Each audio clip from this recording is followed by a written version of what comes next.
Good morning, everyone. We'll be starting in a minute.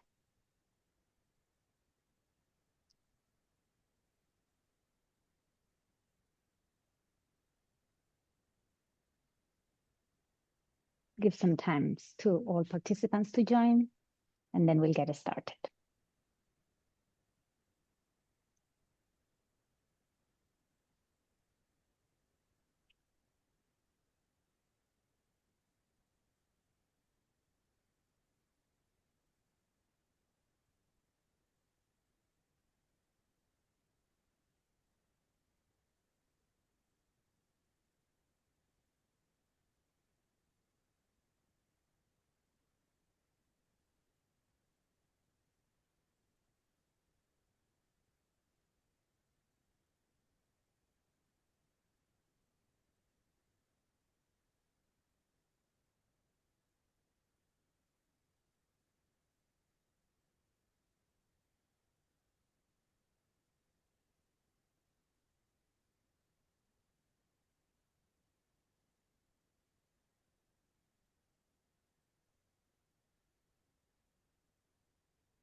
Good morning, everyone. Hope everyone is doing well. My name is Maria Alcaide, and I am a professor of medicine in the Division of Infectious Diseases at the University of Miami. And I serve as chair of the Inter-CIFAR HIV and Women Collaboration. On behalf of the Miami CIFAR, the Harvard CIFAR, the Inter-CIFAR HIV and Women Collaboration, and my co-chair, Dr. Kate Powys from the Harvard CIFAR, we welcome you to the March 2026 webinar. This webinar features work that has been presented during CROI by early stage investigators who have been selected for their important work by the working group. They will be presenting the work in a panel format. As in other webinars, please, you can post your questions in the chat during the sessions, and they will be answered either during the discussion or at the end during the panel. Thank you, everyone, for being here today. Before we start today's webinar, I want to spend a moment to honor Dr. Lauren Collins, and we're going to have a moment of silence. Dr. Collins was an early stage investigator, impactful infectious diseases clinician and physician scientist whose work focused on improving the care of persons living with HIV, in particular women and those affected by the Southern HIV epidemic. She worked very closely with many of us and was an invited speaker in this symposium in 2025. Her unexpected passing is a great loss to the research community, to her patients, to her family, and to many of us that collaborated with her and were friends. So we're going to have a moment of silence. You can see there is a memory book if you know Lauren and want to add some comments to the memory book, and also a GoFundMe that you can use.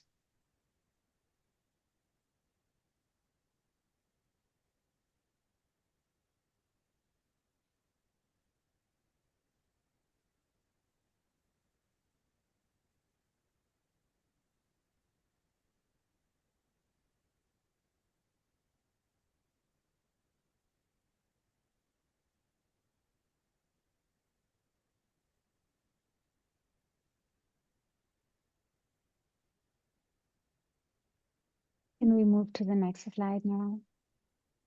Okay. So we welcome you to this webinar for CROI 2026 presentations. This is going to be a panel mode. We have three presentations from outstanding early stage investigators, and we are going to have Dr. Jen Balkus, who has agreed to be the panelist and the moderator for this discussion. Dr. Balkun is an infectious diseases epidemiologist whose work spans across the fields of sexual and reproductive health.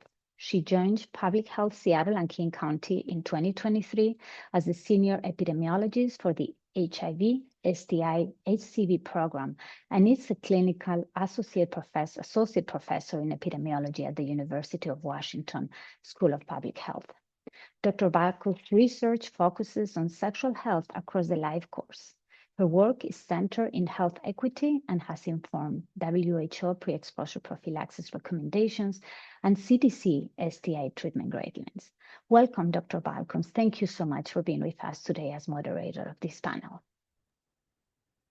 Great. Thank you so much, Maria. It's such a delight to be in this virtual space and be back with this working group. I think I attended my first meeting in 2008 in Seattle a long, long time ago, and have been attended various meetings over the years. And especially as an early stage investigator and a trainee, this has been such a wonderful space to be able to share work, learn from others, and really get both formal and informal mentorship. So I'm delighted to be here again today and have our panel of speakers.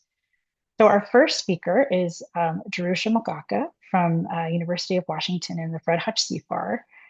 Jerusha is an assistant professor in the Department of Biobehavioral Nursing and Health Informatics at University of Washington. Dr. Mogaka's research focuses on advancing prevention and treatment of HIV and other sexually transmitted infections, particularly among pregnant and postpartum cisgender women. Since 2014, Dr. Mogaka has actively participated in collaborative research projects with the UW Kenyatta National Hospital and Kenyatta National Hospital in Nairobi, Kenya, cultivating her interest in global health, implementation science research while advancing her scientific career in leadership roles. And today she's going to be sharing her work titled Missed Syphilis Screening Opportunities for Pregnant Women Living with HIV in Kenya. Jerusha, we'll turn it over to you to share your slides and share your findings. Great, thank you. Let me just share my screen.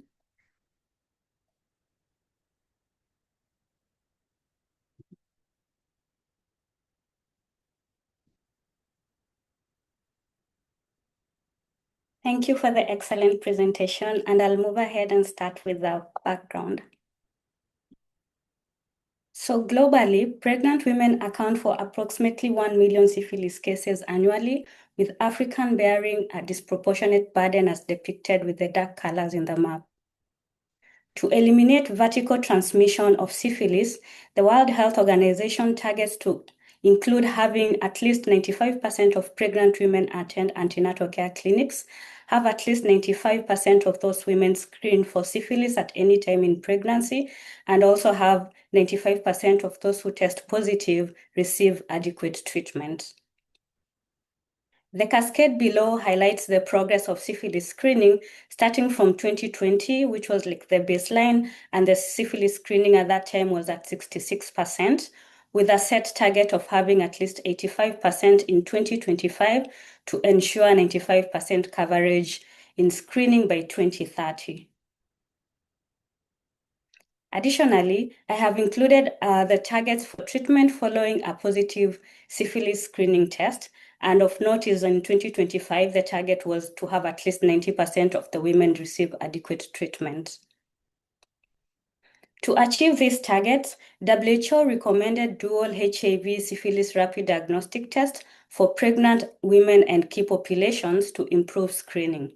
As of July of 2023, several countries, including Kenya, had adopted these tests into their national guidelines and implemented them for both pregnant women and key populations.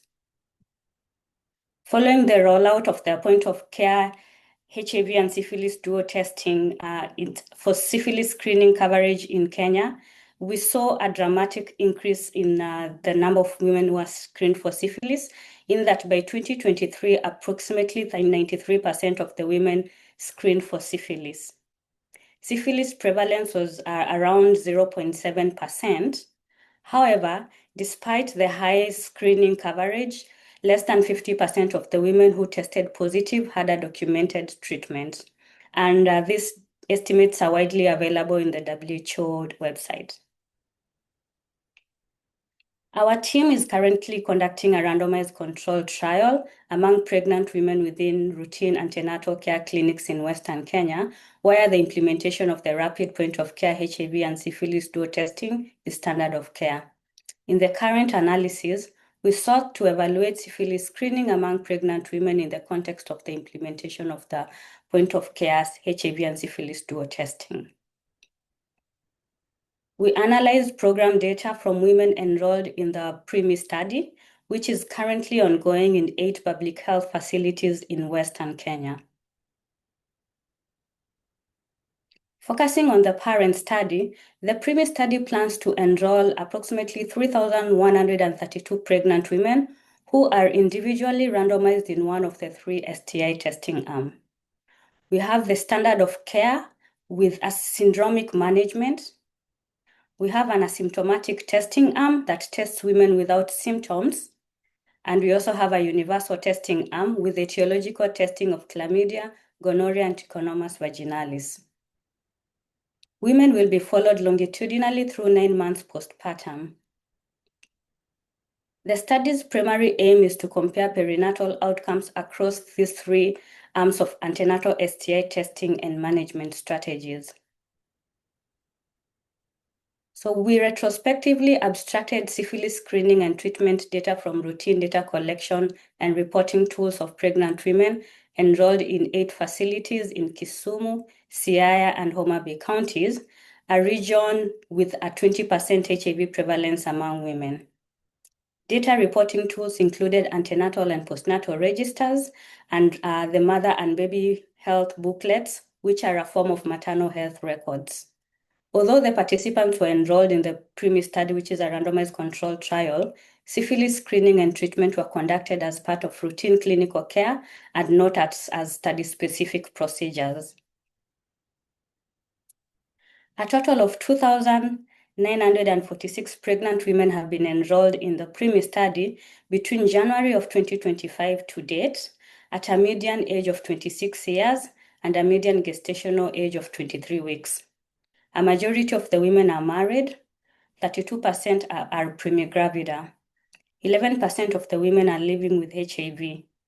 Most of the women attend their first antenatal care clinic during the 2nd trimester, and about a third of the women suspect that their partners have other sexual partners.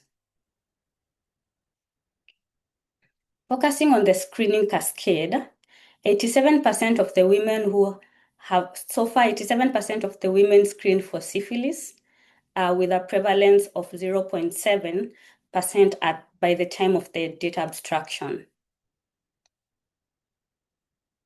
When we stratify by HIV status, among women without HIV, 89% screened for syphilis. However, when we compare that with women living with HIV, only 68% were screened for syphilis.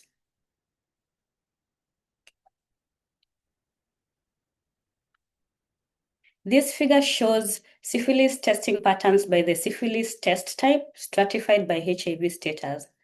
Overall, most of the women were screened using the laboratory-based RPR or VDRL test, but we see clear differences by HIV status.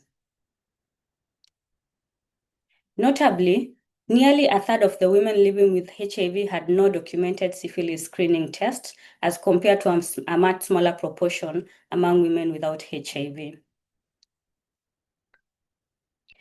And the use of point-of-care duo testing alone was overall remained low, but it was significantly low among women living with HIV.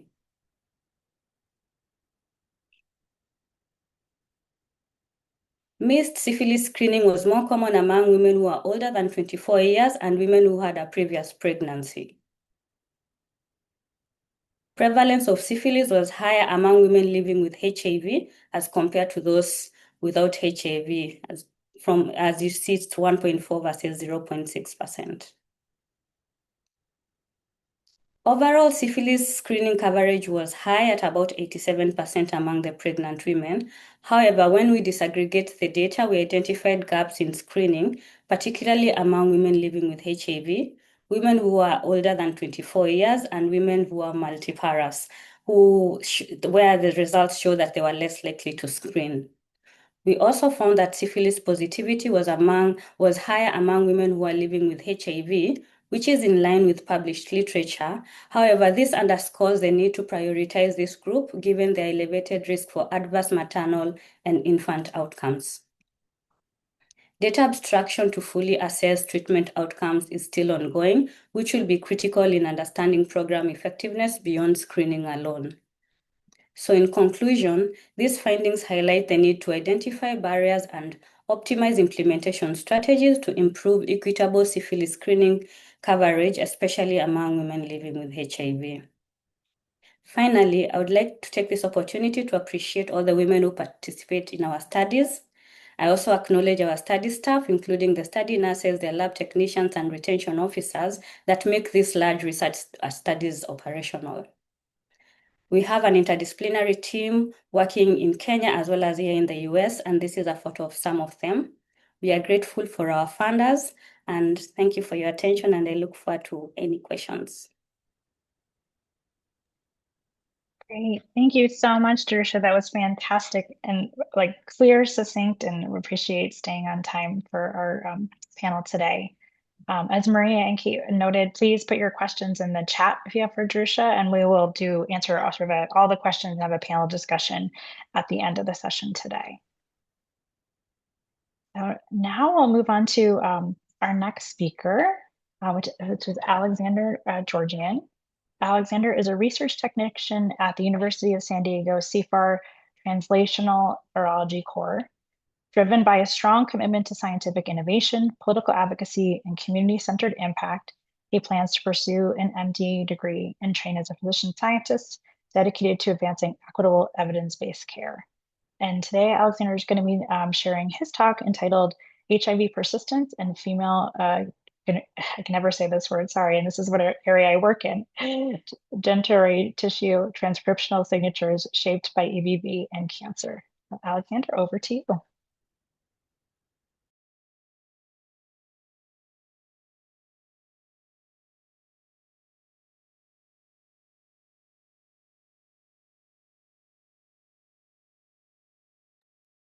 Oh, Alexander, you're muted.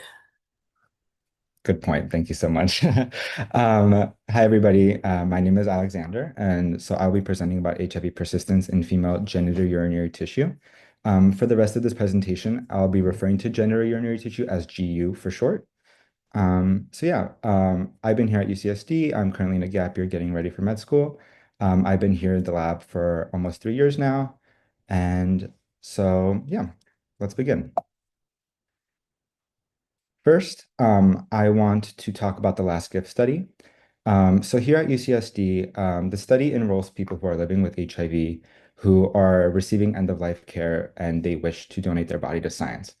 The reason why this is so important is we perform a rapid research autopsy to gather tissues while they're relatively fresh within 6 hours of their passing to collect and either do the research on ourselves or to send out to collaborators to get those key insights to DNA and RNA before they're degraded naturally post-mortem.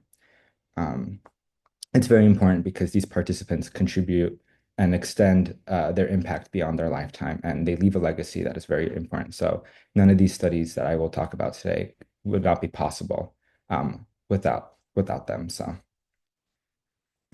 last year at CROI, I presented the viral and microbial environment in the male genital tract of people living with HIV.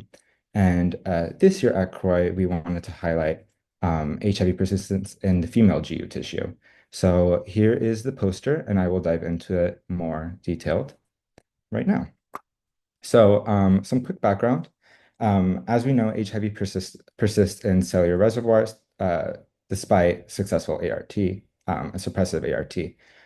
This is a barrier to HIV cure because it stays in the host genome latently and could then be transcribed in some way later on. We also know that co-infection, CMV and EBV, which are cytomegalovirus and the Epstein-Barr virus, common subtypes of the herpes viruses, often in the young adult life, it's very common and stays latent in the body for life. And how cancers may influence HIV persistence. We also know that the female GU tissue is immune privileged and it could foster HIV persistence, local inflammation, and is an important area to study further. Finally, we know that women have historically been underrepresented in the scope of HIV research. So this study was to emphasize the need to further investigate these local tissue dynamics in HIV persistence. So the study question was, how do the co-infecting viruses, CMV and EBV, as well as the presence of GU cancers impact HIV persistence in these female FGU tract tissue reservoirs? So diving into the methods, we had 4 study participants. All 4 were virally suppressed cisgender women who were living with HIV, all enrolled in the LASCIP study. Ideally, we would want more study participants, but that's something that I will continue to emphasize. Women have been very underrepresented in the grand scheme of HIV research, so more study participants would be optimal, but from the participants that we had, this is the work that could be done, and it will be elaborated on once more female tissue is collected. So 19 FGU tissue samples were collected, so cervix, vagina, uterus, ovaries, fallopian tube, bladder, kidney, and also the spleen. I will dive into why the spleen later on. Also, multiple anatomical sites per participants were included, and these rapid autopsies, which I touched upon briefly, were from 2017 to 2025. From these tissues, we measured HIV DNA, unspliced HIV RNA, EBV and CMV DNA, and then quantified with digital droplet PCR. If we look at the demographics of our study participants, we can see that 2 out of 4 had GU cancer. Specifically, LG23 had cervical cancer and LG40 had endometrial cancers. So here are some graphs showing the statistically significant associations that were found. So here we can see HIV DNA levels across various participants, and it was found that older age as well as lower historical CD4 nadir was correlated with significantly higher HIV DNA. A CD4 nadir is the lowest count of CD4 T cells throughout that person's lifetime. So the lower the CD4 nadir, the more progressed HIV is. So the lower CD4 makes sense with significantly higher HIV DNA, as they are inversely correlated there, as well as the older age. On the bottom of the slide, you can find the tissue key color-coded to help interpret these graphs. Moving forward, this graph shows the correlation found between EBV, which is the Epstein-Barr virus, and HIV DNA. We found that these levels were significantly positively correlated with increased HIV DNA in the GU tissues. Once again, tissue key at the bottom for interpretation. So what this suggests is the herpes virus core infection influenced the HIV reservoir sites. It could reflect the EBV-driven immune activation, creating more permissive tissue, a more permissive tissue environment for HIV to persist. Inflammation can play a significant role to make HIV harder to eliminate, and targeting EBV could be a strategy to reduce the size of the latent HIV reservoir. This next slide shows the associations between GU cancers and HIV DNA. So as we can see on the right side box plot shows the participants with the presence of a GU cancer. And this suggests cancer-associated immune dysregulation or chronic inflammation. Tissue remodeling may substantially amplify viral reservoirs in these affected GU tissues. Okay. And so I want to touch base back on why we also collected the spleen. So this table shows all the correlations, the top half being ones that I just discussed, and then the bottom half shows the comparison to the spleen.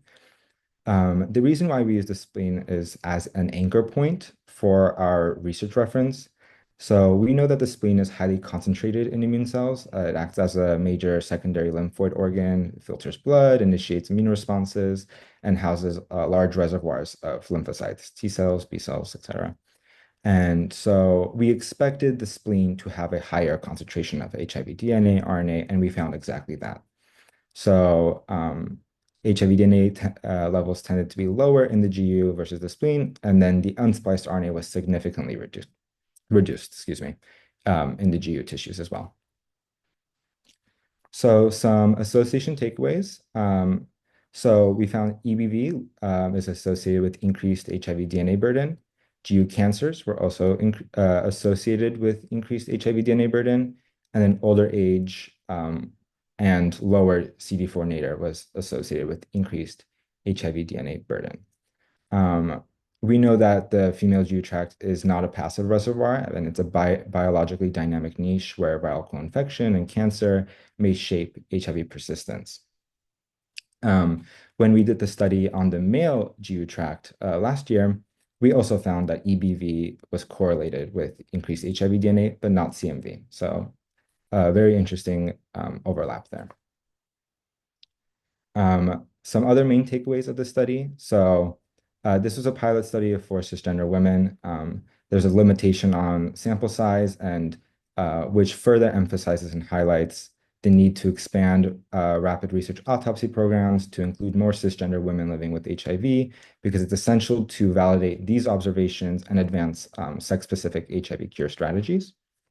Additionally, cross-analysis with the male GU study will reveal shared mechanisms or mechanisms that are not shared, tissue-specific differences, etc. Additionally, a microbiome analysis is in the works for the female GU tissue as well to find any associations with possible microbiota. Thank you so much. Please feel free to leave any comments in the chat, and I will respond when I get the chance. Thank you.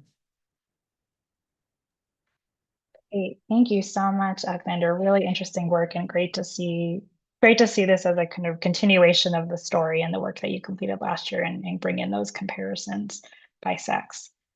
We're going to now pivot to our third speaker, which is Omolara Akingba from and Omolara is a PhD candidate in epidemiology at the University of Washington, specializing in infectious disease epidemiology, HIV, and STI prevention, and implementation science. Her research focuses on integrating quantitative and qualitative methods to evaluate innovative HIV prevention delivery models for adolescent girls and young women in global settings. She currently leads the qualitative component of a cluster randomized trial assessing pharmacy-based PrEP and contraceptive service delivery in Kisumu, Kenya. And her work aims to generate policy-relevant evidence to strengthen integrated HIV STI prevention strategies for girls and women. And today she's going to be sharing her talk entitled Prevalence and Incidence of Chlamydia, Gonorrhea, and Trichomonas among Young Women Accessing PrEP at Pharmacies in Kisumu, Kenya. Over to you, Omolara. Yes, thank you, Jen. Let me just share my screen here. Okay, everyone can see this. Okay, awesome. Let me start. Good morning, everyone. My name is Omolara Akingba, as Jen mentioned, and I am a third-year PhD candidate in the Department of Epidemiology at the University of Washington. Today, I'm honored to present findings from a collaborative study between the University of Washington and the Kenya Medical Research Institute. Our research explores the prevalence, incidence, and correlates of chlamydia, gonorrhea, and trich among adolescent girls or young women, who I will call HYW from here on, accessing PrEP at retail pharmacies in Kenya. I have no conflicts of interest nor financial disclosures to report concerning the study. A little bit of background. HYW in sub-Saharan Africa carry a disproportionate burden of STIs, particularly chlamydia, gonorrhea, and trich, which I refer to as CT, NG, and TV. These infections affect approximately 1 in 4 HYW in the region and are frequently asymptomatic, making them difficult to detect and treat. If left untreated, they can lead to serious complications such as infertility, pelvic inflammatory disease, and increased susceptibility to HIV infection. In Kenya, nearly 40% of women seek sexual and reproductive health services at retail pharmacies, which are often more accessible than traditional health facilities. To better understand opportunities for pharmacy-based STI services, we are conducting an ongoing cluster randomized trial of HIV PrEP delivery at about 20 retail pharmacies in Kisumu, Kenya, offering oral PrEP and the Depo-Provera vaginal ring, and evaluating whether nurse navigators improve PrEP outcomes in this population. This setting also allows us to examine the burden of STIs among HYW accessing pharmacy-based care. This analysis had two main objectives. First, we aimed to estimate the prevalence and correlates of the three curable sexually transmitted infections, CT, NG, and TB. And then second, we aimed to estimate the incidence and correlates of these same infections over time among the same population. This analysis includes non-pregnant HYW aged 15 to 24 who are purchasing contraception at approximately 10 retail pharmacies participating in the cluster RCT. These 10 pharmacies were designated STI testing pharmacies, and STI testing was done at those specific pharmacies.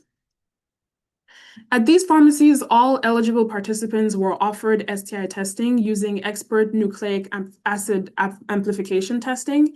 Participants self-collected either vaginal swabs or urine samples in private spaces within the pharmacies, such as consultation rooms or bathrooms or the like.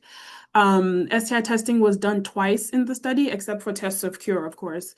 Once at enrollment and again at the 10-month and final visit, and the samples were taken to a central laboratory for analysis. Test results were returned within a median of 4 days with an interquartile range of 2 to 9 days. Participants who tested positive were provided treatment, and the same treatment was offered as expedited partner therapy, or EPT, allowing participants' partners to receive treatment without prior STI testing themselves. Treatment regimens followed Kenya's national STI management guidelines, which are a single dose of azithromycin, 1 gram for CT, a single dose of oral cefixime, 400 milligrams for NG, and metronidazole, 400 milligrams orally 3 times daily for 14 days for a trich. The primary outcomes were baseline STI prevalence at enrollment, incident STI infection at the 10-month follow-up visit, and this was defined as a positive test of either CT, NG, or TB, or any of the combinations of the two because of co-infection. We also assessed correlates of infection using Poisson regression models with robust standard errors, accounting for clustering at the pharmacy level and adjusting for age and area of residence. Candidate correlates included sociodemographic and behavioral factors such as age, education, relationship status, condom use, and recent STI diagnosis.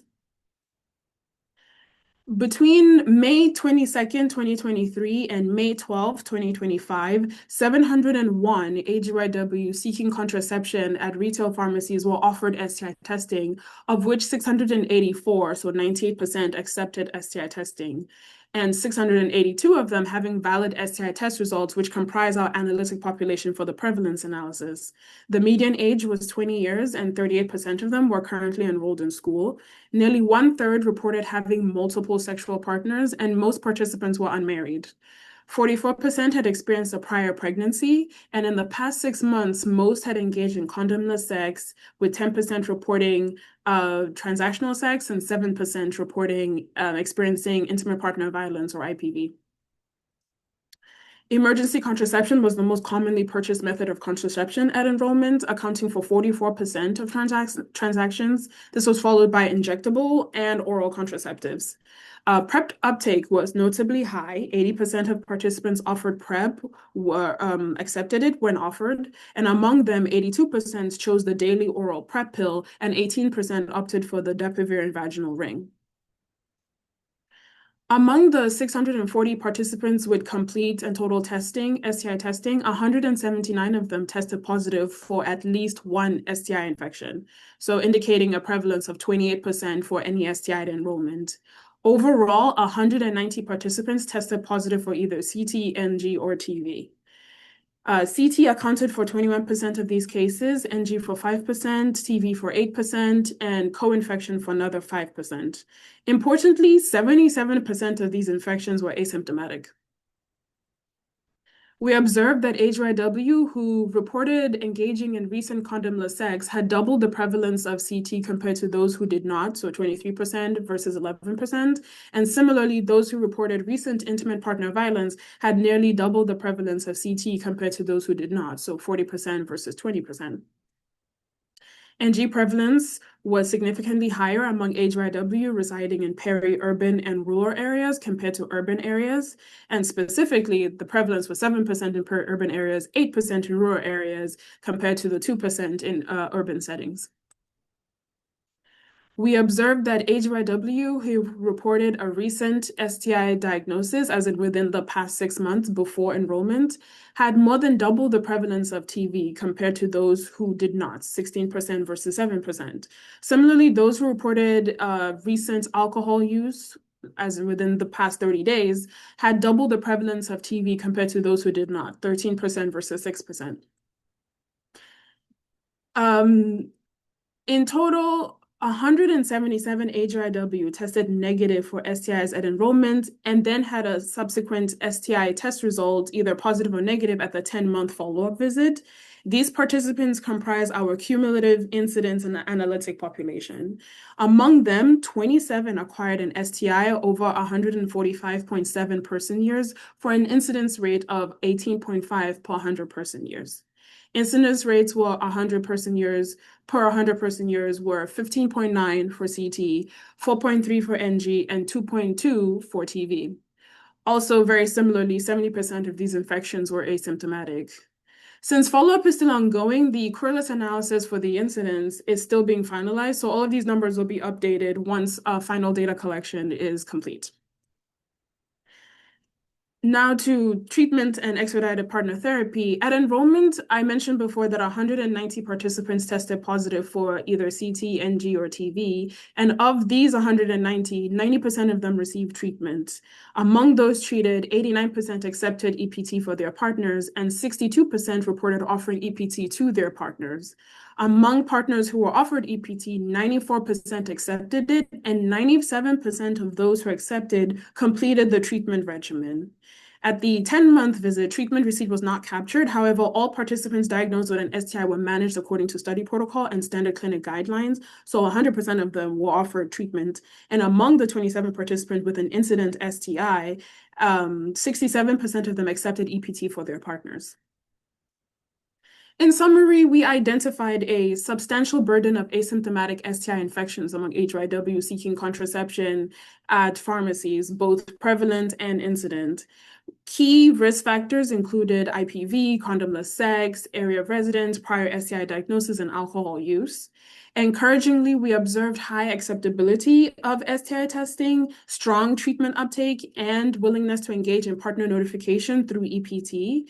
Therefore, retail pharmacies represent a feasible and scalable platform to reach HYW at elevated STI risk, especially when paired with HIV prevention services like PrEP, since PrEP uptake is very high, around that 80% mark. Our next steps include evaluating how STI testing alone itself influences PrEP uptake and continuation.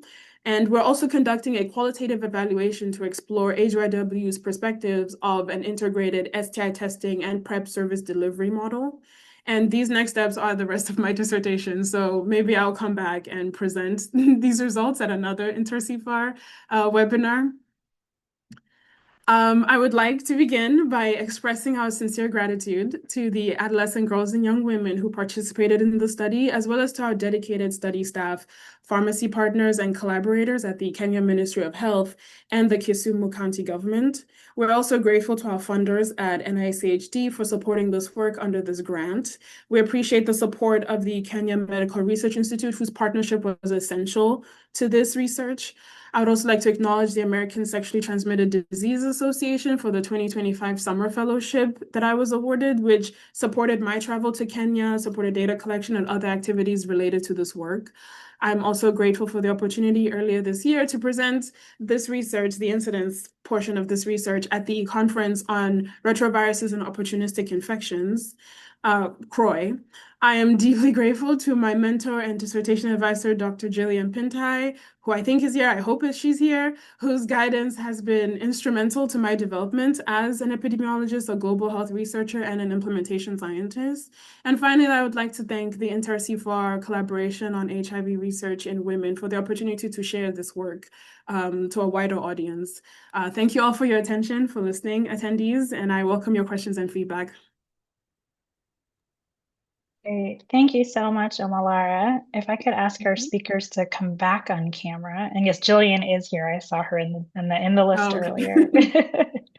So great. So we have a couple of questions in the chat. Really wonderful work, you all. And I think it really needs to be celebrated again. Croy is one of those really special meetings that is a joy to attend and is an incredibly rigorous venue for participation, and for all of you all to be able to present your work there is just a huge honor and a huge contribution to the discussion in the field as well. So I want to celebrate that again.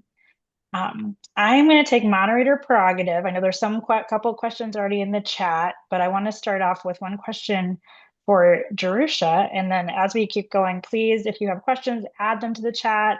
If you want to be brave and come on camera, raise your hand, and I'll look for that little hand icon. You can raise your virtual hand or your physical hand, and we have about 20 minutes for discussion. So Jerusha, I was really interested. Thank you. So number one, thank you for this incredible work on the intersection of syphilis and HIV, especially in pregnancy. It's such a concern, and it's really exciting to see these dual, rapid technologies that have been around in different areas and expanding. Considering that our standard approach for syphilis testing is very, very, very old. Can you share a little bit more about why there was? Given that we know there tends to be a higher prevalence of syphilis among people living with HIV, in this case, women living with HIV, why you think you might have seen less screening in that population in your research given what we know about syphilis? Mm-hmm. Thank you so much. That is a great question.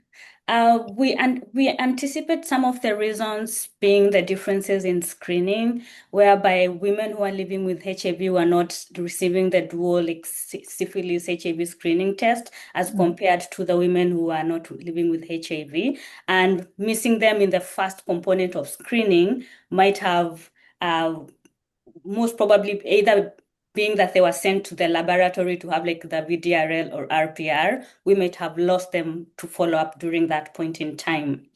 Another additional factor might be the global stockouts of test kits and reagents, which might have influenced the lack of screening of all the women, and also specifically the pregnant women, especially the laboratory reagents. We also have the clinic flow, whereby when women come in, the first test is the screening test for HIV and syphilis, and then the next is the VDRL. So some of the clinics follow that flow, while others skip the first flow and send them directly to the laboratory. And we anticipate that those are some of the challenges that might be going on, leading to the missed, the differences in screening. I see. Yeah, that's really interesting to see that sort of this multi-level of, individual interaction, loss to follow-up systems kind of all coming together. Great. And Alexander, I know we have a bunch of, do you want to tackle either? Yeah, we've got a couple questions in here, really interesting, in contrast to the bringing the laboratory work into the space, some of the questions that we have in here. Absolutely. No, they're wonderful questions. I did expect them. So I had a couple questions about LG12 specifically because it was the third one over, had really low HIV DNA levels. And I want to just elaborate on that. So that participant had a total hysterectomy. So we weren't able to get all samples. So already there's fewer tissue samples being taken from that participant, so outliers are easier to influence the total trend. Additionally, we're not completely sure why that participant had no detectable HIV DNA in those tissues.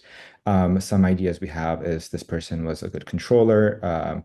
Some people naturally are able to, their body can tackle it better, suppress it, or they were able to initiate antiretroviral therapy sooner, faster, before possible integration into the host genome in those tissues. So those are some possible explanations and ideas, but we would need to dive deeper. So those are wonderful questions, and it's being considered before the publication. I also got the question if we expect the association of EBV and HIV DNA to be observed in non-female reproductive tissues, and the answer would be yes. So when we did the male GU tissues last year, we found that EBV had a similar positive association with increased HIV DNA burden, along with specific microbiota and whatnot. But yes, so that association is found, and even in non-reproductive tissues like PBMCs, other research has found the similar associations.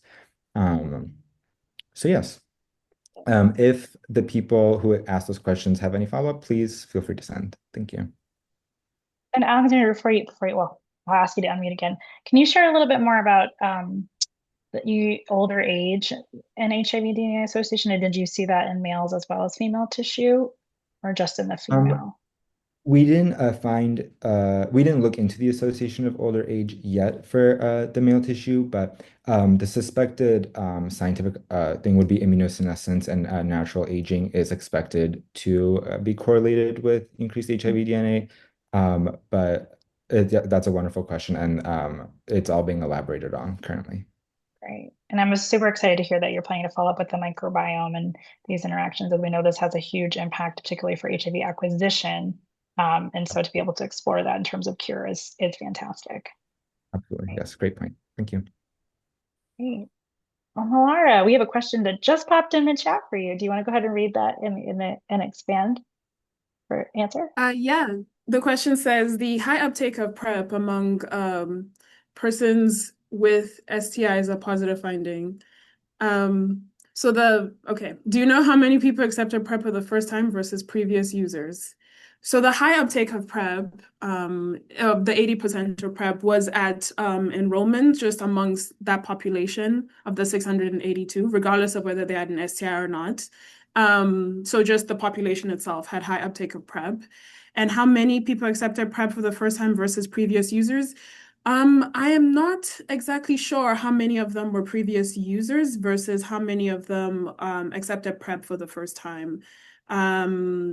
I don't know if there was a variable that differentiated between the two. The variable that I used to do this calculation just asked them if they were willing to accept PrEP at that enrollment visit, and whether they accepted yes or no. So that is an excellent question, and I would love to dig into that some more, but I'm not sure off the top of my head what groups fit into where. Great, thanks, Malara. And actually have another question. I was excited to see that EPT was part of the cascade for treatment and care.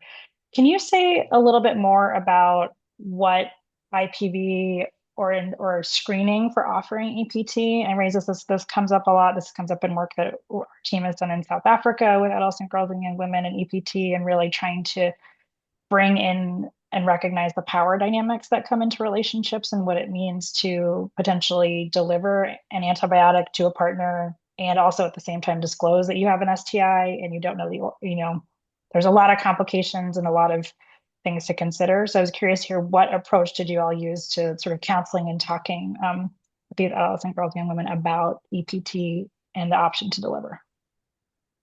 Yes, so this analysis that I'm doing is literally embedded into a larger parent study. I know I didn't say too much about the parent study because I wanted to focus on this analysis, but the larger parent study has nurse navigators and has study staff as well, who are supposed to be evaluating whether they have an effect on PrEP outcomes. But part of the effect of having, for example, the nurse navigators is that they do provide counseling, mental health services, so on and so forth, to help the participants and guide them and so on and so forth. So there is counseling provided for these participants. If you notice in the cascade, one of the biggest gaps there you see is that The participants are very willing to accept EPT, but offering EPT to their partners is where the percentage that are being offered goes down a lot. And I can imagine it is because of, you know, a lot of these dynamics, IPV being one of them. So there is counseling being provided as part of the intervention of the study by the nurse navigators and also study staff as well to the participants. Whether or not it is effective, we will see as we do some more further analysis with the study, but we hope that having those nurse navigators available to the participants themselves and reachable should make it easier for them to not just accept EPT, but also be willing to offer EPT as well to their partners and to guide them through that process. One more from you from Maria. I'll let you read that one as well. Yes, STIs increase risk for HIV acquisition. Yes. Do you have any data on HIV seroconversion during the study and in the group with STIs? For this analysis, no, I do not have. But from when I was doing the analysis, I did have to exclude 26 people who tested HIV positive because the rest of the analysis had to do with people who are negative for STIs and then who developed a non-HIV STI. So these were all curable bacterial STIs. But there is data from the parent study about HIV seroconversion. Just for this analysis, I did not do that specific analysis, but there is data available. Great, thank you. Other questions from folks in our audience today? Again, the chat is your friend, or feel free to come up. Great. One more for you, Jerusha.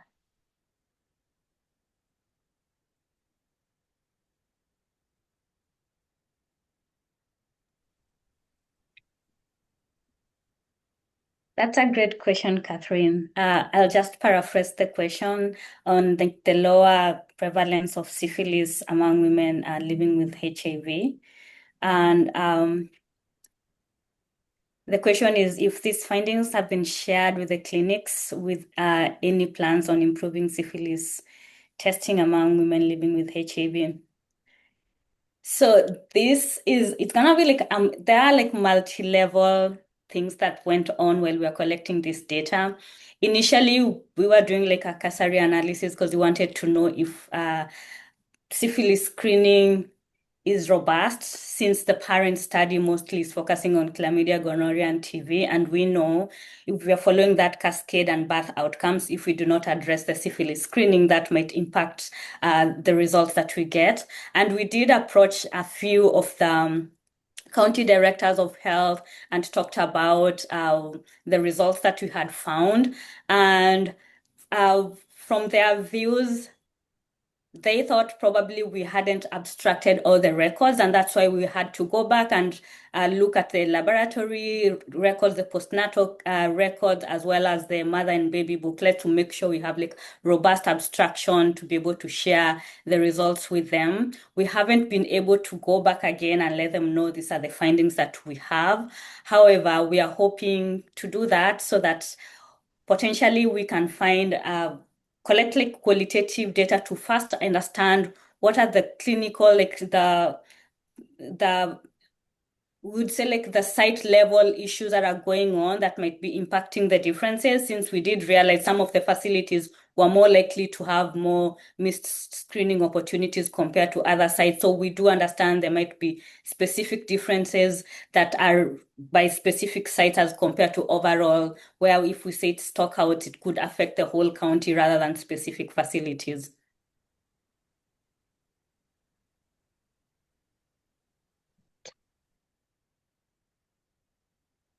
Thank you, that's great.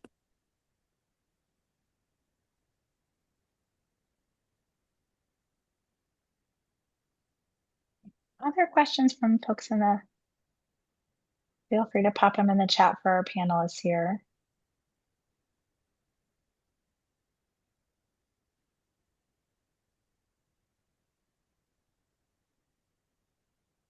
I think as we're getting closer to the end, I think one question, I think each of you have touched on this sort of in your summaries, but I sort of would love to hear, and there's a lot of work in progress, which is great. What what would you each see as like your next big step with this work? Like, where would you like to go take this work going forward? Assuming everything shakes out the way you want to. So how's the results you hope to see, and where would you like to go next? Maybe Jerusha, we can start with you since you kicked things off with us for us. Specifically for this work, one would love to conduct qualitative evaluations to better elucidate factors that might be influencing these differences. However, this is also gonna be a little bit political because this is program data, and it's kind of like you're critiquing the government on how it's rolling out syphilis screening, with the acknowledgement that women do not pay for anything to receive these services. However, with the changes in funding mechanisms, we anticipate we're going to see differences, and women might need to pay out of pocket to be able to get some of these services. So that will be like the next steps.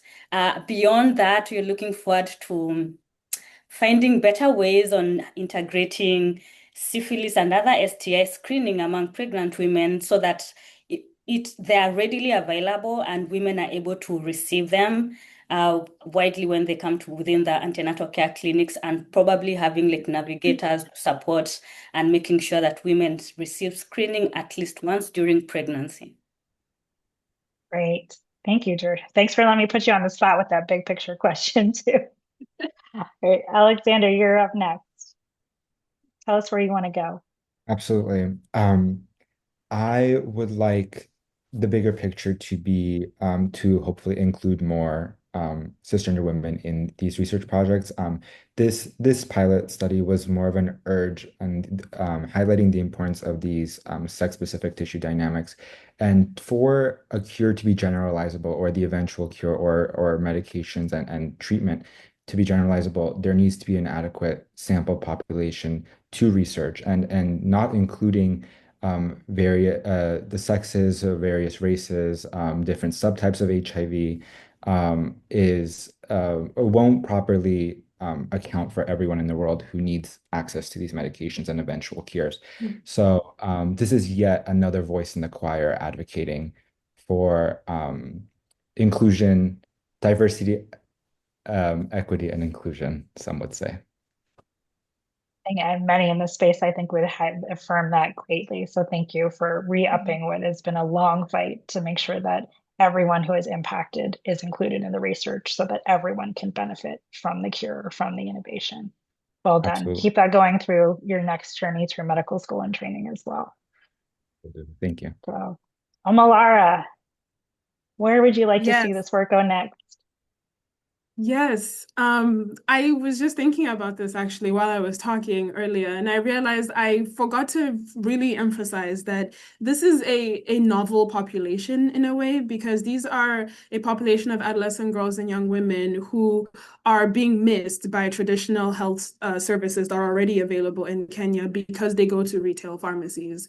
And because they're a novel population, there's not a lot of information on them. There's a dearth or a gap in evidence about this population, which is why it was so important to measure and estimate the STI burden, both prevalence and incidence in this group.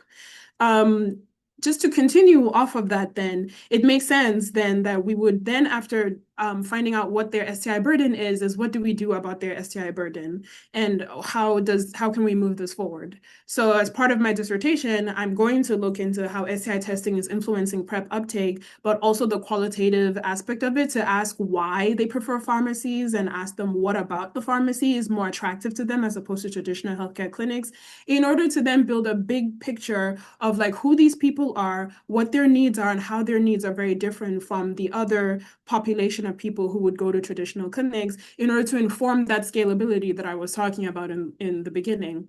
And that is essentially the big picture of the parent study as well, in order to demonstrate that not only is this intervention feasible and scalable and, useful, it's helping a lot of people that are not being taken care of, are not being seen traditionally.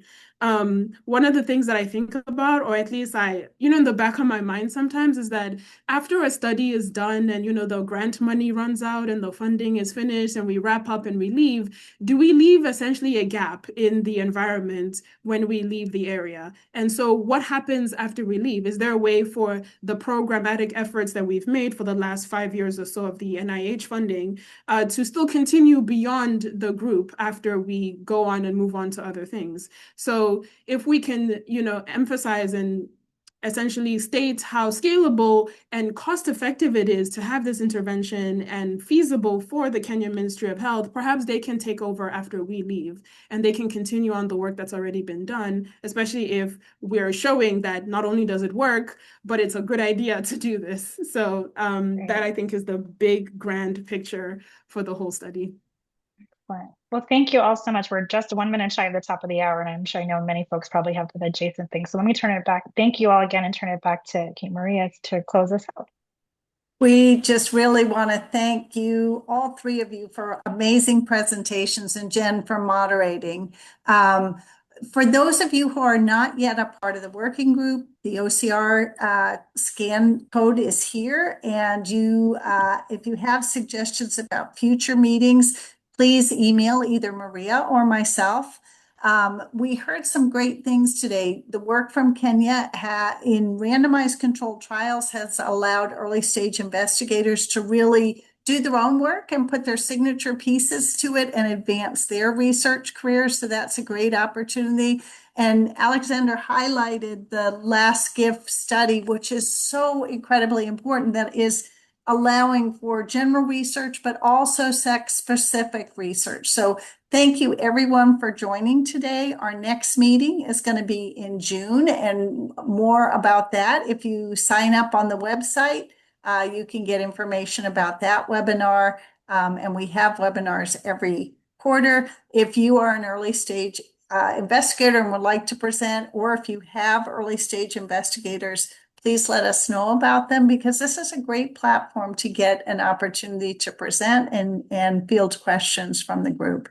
Thank you all for joining today. Thank you so much for having us.